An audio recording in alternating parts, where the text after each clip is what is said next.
সিংহাসনে বসে দেশটাকে সহজেই বিক্রি করে দিতে পারে ইংরেজ কুটিয়ালদের কাছে।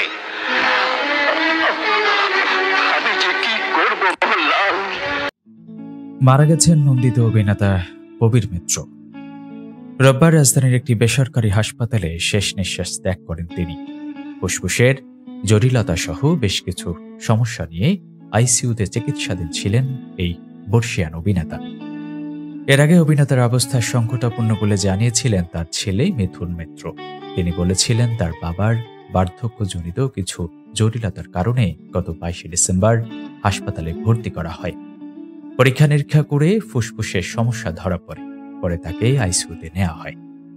1943 সালের 8 অগস্ট কুমিল্লার চান্দিনায় জন্মগ্রহণ করেন বর্ষিয়ান এই অভিনেতা।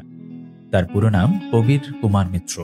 পুরান ঢাকায় বড় হওয়া কবির মিত্র স্কুল জীবন থেকে নাট্যচর্চার সঙ্গে যুক্ত ছিলেন। স্কুল জীবনে রবীন্দ্রনাথ ঠাকুরের ডাকঘর নাটকে অভিনয় করেছিলেন তিনি। 1969 সালে জলছবি সিনেমায় অভিনয়ের মধ্য দিয়ে রূপালী জগতে আসেন কবির মিত্র। সিনেমাটি মুক্তি পায় 1971 সালে। ক্যারিয়ারের শুরুতে কয়েকটি সিনেমায় নায়ক হিসেবে কাজ করলেও পরে চরিত্র অভিনেতা হিসেবে দর্শকপ্রিয়তা পান তিনি।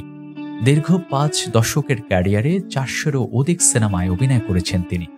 1982 সালে বড়লোক লোক ছিল সিনেমায় অভিনয়ের জন্য জাতীয় চলচ্চিত্র পুরস্কার পান তিনি।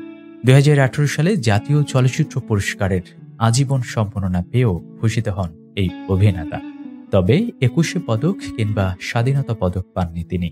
সর্বশেষ এই অভিনেতাকে 2023 সালে মুক্তিপ্রাপ্ত বৃদ্ধাশ্রম নামের একটি সিনেমাতে দেখা গেছে।